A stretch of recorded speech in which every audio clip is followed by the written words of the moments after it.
The National Broadcasting Company, in conjunction with the Fund for Adult Education, presents Democracy in America by Alexis de Tocqueville.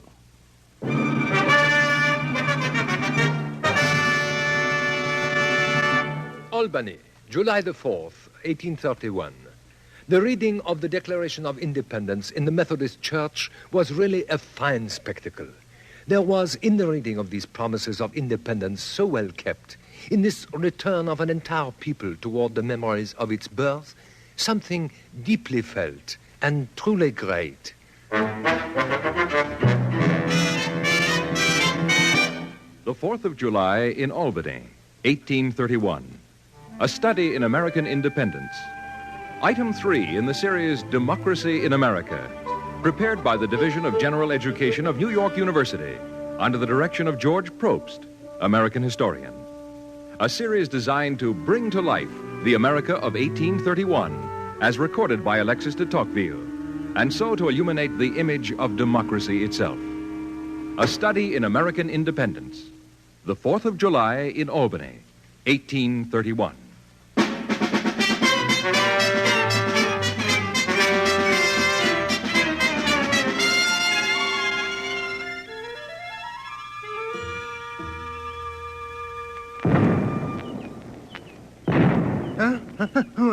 What is it? What's the matter? Are they at the barricades? Quiet, Beaumont. This is not France. We are in America. It is Independence Day, 1831. And the loyal citizens of Albany seem to be saluting the dawn with a fusillade of artillery. Not a very pleasant awakening for me. The guns made me dream of the Reign of Terror. The Reign of Terror was over years before you were born, Beaumont. I know, but my family has told me many stories of the Revolution. So has mine. My own father and mother, imprisoned, barely escaped the guillotine. My grandfather, my great-grandfather, an uncle and an aunt, all guillotined.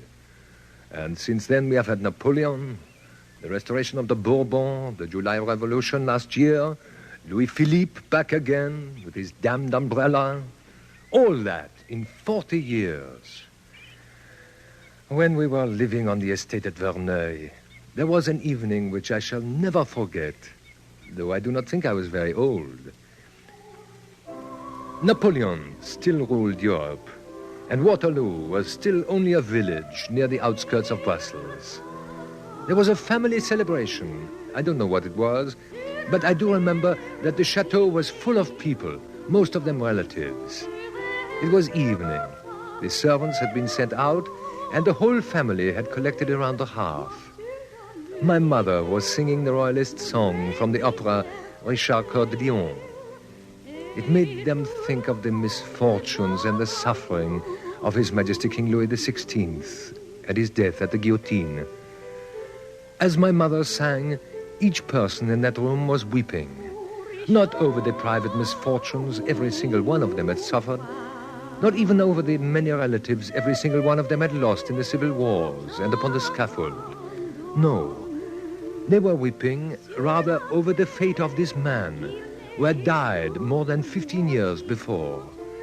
Many of those who were weeping over him had never seen him. But Beaumont, these were the ladies and gentlemen of France, and this man had been the King of France. No wonder the Count, my father, was somewhat taken aback when I proposed a visit to America to study equality. Equality he himself had closely studied already, and its supposed associations with liberty and fraternity. And yet, equality in America led to no reign of terror. Evidently not. It is strange how the very same principle can lead to such widely differing results. Now they're ringing the church bells, and it cannot be 6 o'clock yet. How these Americans are full of zeal. And how fortunate they are to have a fine day in Albany for their celebrations. Oh, come to the window, Tocqueville, and enjoy the morning. Throw away your nightcap as I have done, and throw away your gloomy memories with it. Today, we are in America. And in America, the only revolution was a glorious one. So glorious, in fact, that it was not even a revolution. It was a war of independence. I stand corrected. Look at all the flags. I wonder if it's going to be hot today. I hear there will be processions today and a band. Well, let us get dressed quickly and go downstairs. How I long to hear that band.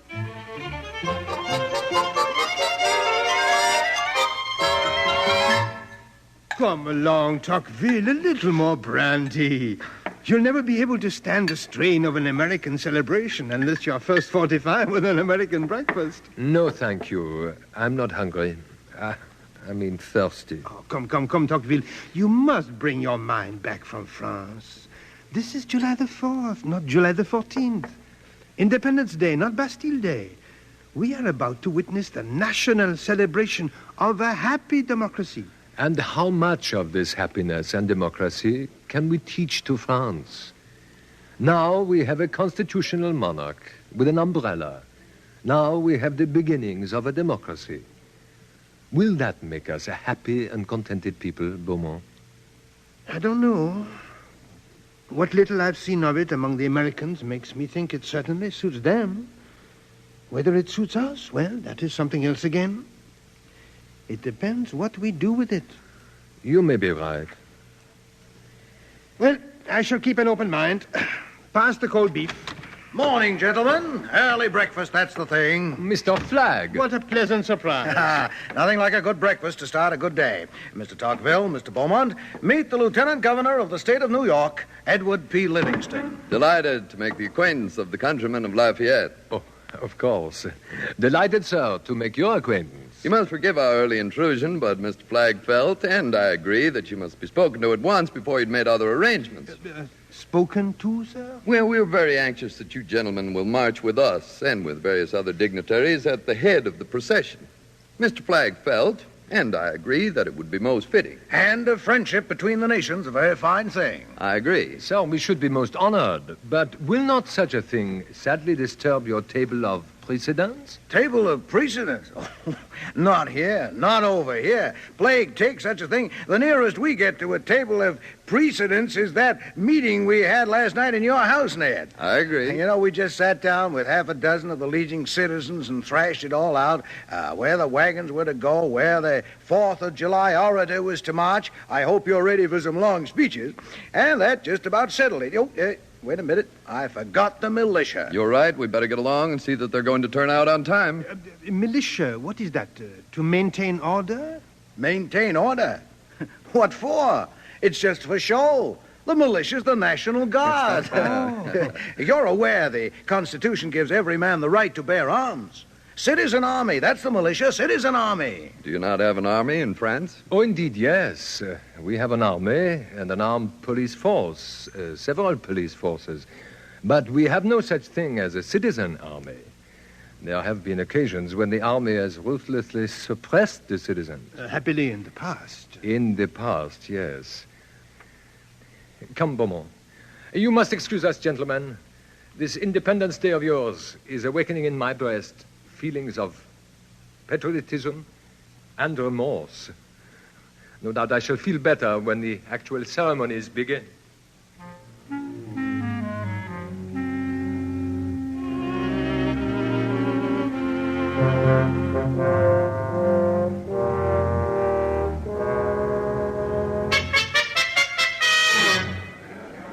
Now then, where's the Lieutenant Governor? Here I am, Azariah. Oh, good for you.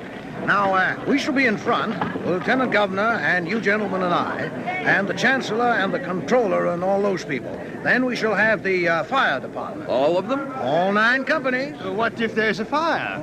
No American house dare burn on the 4th of July. Fire department has a new banner and a miniature engine, very fine. Then the Sons of St. Andrews. There they are, over there. What time do you have now? 5 and 20 of 10. What time does the procession start? 10 o'clock sharp, Mr. Beaumont, with any luck. And if they can get all the wagons and floats ready in time. Look, step over this way, gentlemen, and take a look at the printer float. We should be very glad to. Come, Beaumont.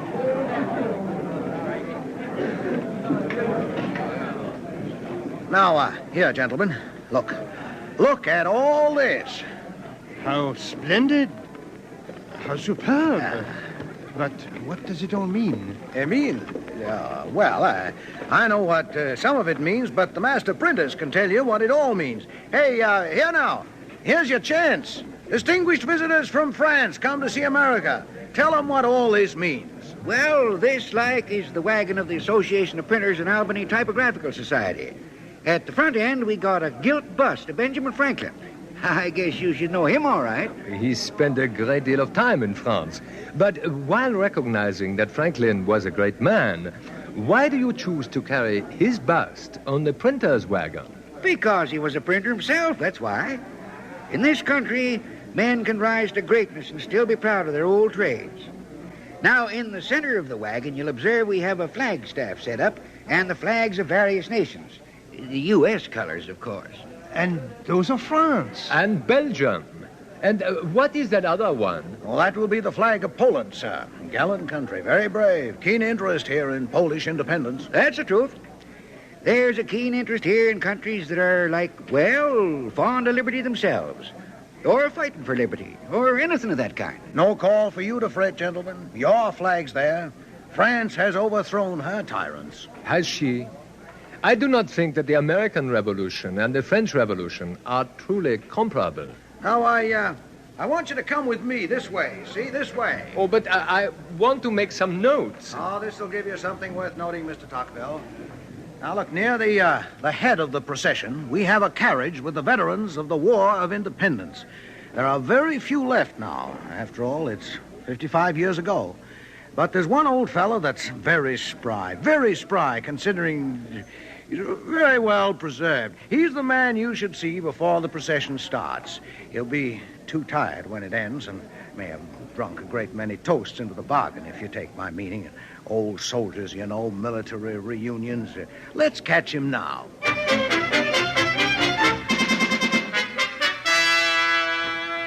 Mr. Flagg hurried us past the other groups that were forming for the parade. The Mechanics Benefit Society, the Painters Association, the Apprentices Society. And I could not help reflecting, as we walked along, how unlike France this country has become. The American Revolution produced a Washington, not a Napoleon. It had no reign of terror, and General Washington was followed not by counter-revolutions and plots within plots, but by an orderly succession of constitutional presidents. Then we reached the place where an old gentleman was sunning himself beside his carriage, waiting for the procession to start. And these gentlemen are from France to study whatever we have to offer. It is an honor, sir, to meet a survivor of the armies of the American Revolution. No such thing. I beg your pardon? No such thing. It wasn't a revolution. That's what the British called it. We called it by its right name, the War of Independence. I stand corrected. And only this morning I corrected my friend, Monsieur Beaumont, for the same error. Yeah. Did you see General Washington? I surely did. I was a drummer boy in the retreat across New Jersey. That was a cold campaign, that was. December. We all thought the game was about up then. Later on, we heard the general about thought so, too. I was writing dismal letters to his friend about it. You heard of Tom Paine? Tom Paine? The infidel? Well, I don't know whether he was an infidel. I never got to ask him. I know he was all for an independent America, and I know General Washington thought a lot of him. Of course, he was a friend of his. Right in the middle of that New Jersey campaign, when we was all cold and sick and miserable, the general paraded us by regiments. Well, we hoped we were going to get an issue of brandy or rations or powder or something we could have used. But what we got was something written by this Tom Paine read out to us. A very famous passage. These are the times that try men's souls. We knew that without some scribbler telling us so. Well, no doubt he was trying to put heart into you. You have heard of our great General Napoleon. He was always addressing his troops to put heart into them. And he got beat in the end, though, didn't he? He did. But he knew that the armies did not run on speeches. An army, he once said, marches on its stomach. Well, the general knew that, too. He was the greatest man the world has ever produced. And he served only 2 terms as president. And then he went home to Mount Vernon and lived as a private gentleman. Now, there they go with some more of those confounded firecrackers. I hate the things. I'd rather be back in a retreat across New Jersey than to listen to those infernal contraptions. Every 4th of July, this place is like a town under siege. One damn fool after another, firing off muskets from the front door and pistols from the window. Rockets come whizzing into your bedroom and blazing grasshoppers jump at you on the sidewalk. I'm scared to death the horses are going to bolt and all us veterans will be killed at one go. When we fit the war, we never reckoned that for the rest of our lives, every living soul from the senator to the chimney sweep would let off his patriotism in gunpowder. Yes, well, it's 5 minutes of 10. Time to be moving along, gentlemen. You'll be walking near the head of the procession with the lieutenant governor and myself. Just one thing before we go. Look at that. An old flag, torn and scarred. Yeah. Those holes were made by bullets. Some of them certainly were. That's a flag that's come down from the War of Independence. You have no idea, gentlemen, what it's like to overthrow a tyranny.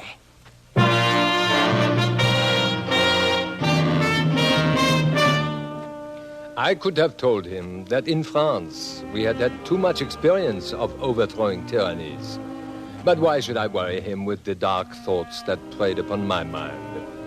In America, these old soldiers who fought with Washington are themselves looked on as precious relics, and whom all the citizens delight to honor. And at 10 o'clock sharp, a band struck up, and the procession moved away, with Beaumont and myself marching proudly near the head.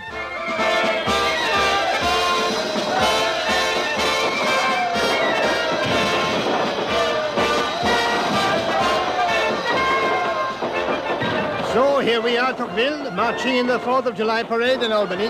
We swing around here onto North Pearl Street. Now look behind you in a moment. Gentleman marching behind. Oh, yes.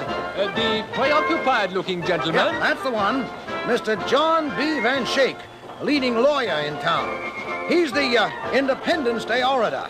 I believe he has some telling remarks prepared on the independence of the Poles and also on this little revolution of yours last July. Last July? Oh, yes. The July Revolution. The July Revolution. Do you remember, Beaumont, our talk after last July?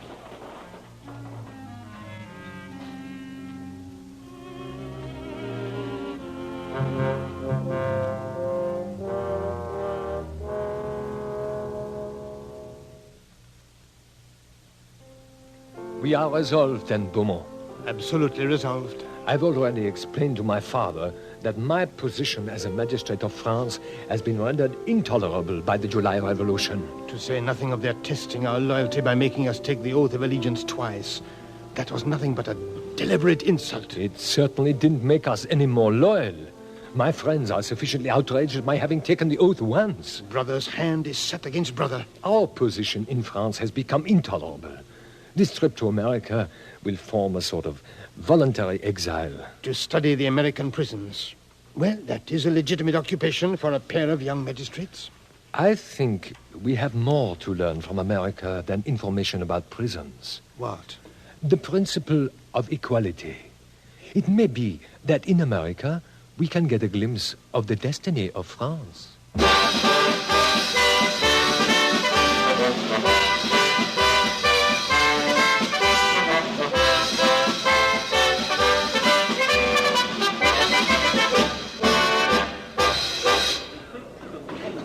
The exercises will begin with a prayer from one of the Protestant ministers. I noticed that they begin everything with a prayer. Probably things don't go any the worse for it. Let us pray. Almighty God, the fountainhead and origin of human liberties here on earth, the foundation and the buttress of all just governments, we humbly thank Thee for having preserved our nation for yet another year. We pray further that the liberties and freedoms so dearly won by our forefathers will be maintained under thy guidance and extended to thy glory, not only within our own nation, but to the other nations of the earth, and especially we pray at this time for the people of Poland. In the name of Jesus Christ our Lord, amen. Amen. Judge Waterton will commence the exercises by reading the Declaration of Independence. When in the course of human events it becomes necessary for one people to dissolve the political bands which have connected them with another, and to assume among the powers of the earth the separate and equal station to which the laws of nature and of nature's God entitle them, a decent respect to the opinions of mankind requires that they should declare the causes which impel them to the separation. We hold these truths to be self-evident, that all men are created equal, that they are endowed by their Creator with certain unalienable rights, that among these are life, liberty, and the pursuit of happiness. That of all the events which occurred, I was most impressed, first, with the honor and respect accorded to the veterans of the war, and secondly, with the reading of the Declaration of Independence itself, which was done with warmth and dignity. It was really a fine spectacle. A profound silence reigned in the meeting. When, in its eloquent plea, Congress reviewed the injustices and the tyranny of England, we heard a murmur of indignation and anger circulate about us in the auditorium. When it appealed to the justice of its cause and expressed a generous resolution to succumb or free America, it seemed that an electric current made the hearts vibrate. This was not, I assure you, a theatrical performance. There was, in the reading of these promises of independence so well kept, in this return of an entire people toward the memories of its birth, in this union of the present generation to that which is no longer, sharing for the moment all its generous passions, there was, in all that, something deeply felt and truly great. And a right ought to be free and independent states, that they are absolved from all allegiance to the British Crown, and that all political connection between them and the state of Great Britain is and ought to be totally dissolved, and that as free and independent states they have full power to levy war, conclude peace, contract alliances, establish commerce, and to do all other acts and things which independent states may of right do. And for the support of this declaration, with a firm reliance on the protection of divine providence, we mutually pledge to each other our lives, our fortunes, and our sacred honor. Amen. Fellow citizens of Albany, the 4th of July oration will now be delivered by our silver-tongued 4th of July orator, Mr. John B. Van Shake of this city. Hello, Americans! Consider, first of all, ancient Egypt. Oh, my fellow Americans, how readily does ancient Egypt spring to the tongues, the hearts, and the eyes of every one of us here today. In this very They should have stopped with the reading of that noble declaration, but no. No sooner was it concluded than a lawyer stepped up to make us a long rhetorical harangue in which he pompously passed the entire universe in review to get to the United States, which in all respects he made the center of the world. This had all the appearance of a farce, though of course we see such things in France at the funerals of our great men. I came out cursing the orator whose flow of words and stupid national pride had succeeded in destroying a part of the profound impression that the rest of the spectacle had made on me. But before we left, the proceedings ended with an ode called The Progress of Liberty, set to the tune of our Marseillaise, and accompanied by an orchestra which consisted, I assure you on my word of honor, of nothing whatever but one single flute.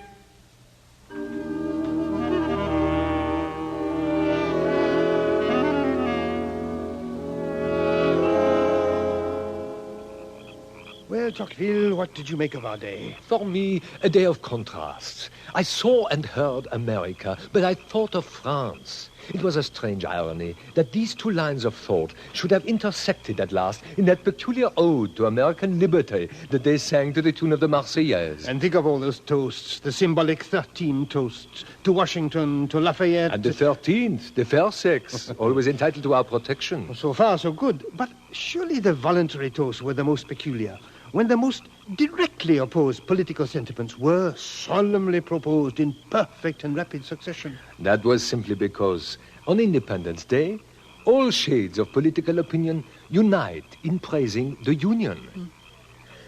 Well, there is more brilliance in our ceremonies, but in those of the United States, there is more truth. I am still trying to compose my thoughts after the stimulation I have received from the sacred day of the nation of equality. What are we to make of it all? The nations of our time cannot prevent the conditions of men from becoming equal, but it depends upon themselves whether the principle of equality is to lead them to servitude or freedom, to knowledge or barbarism, to prosperity or wretchedness.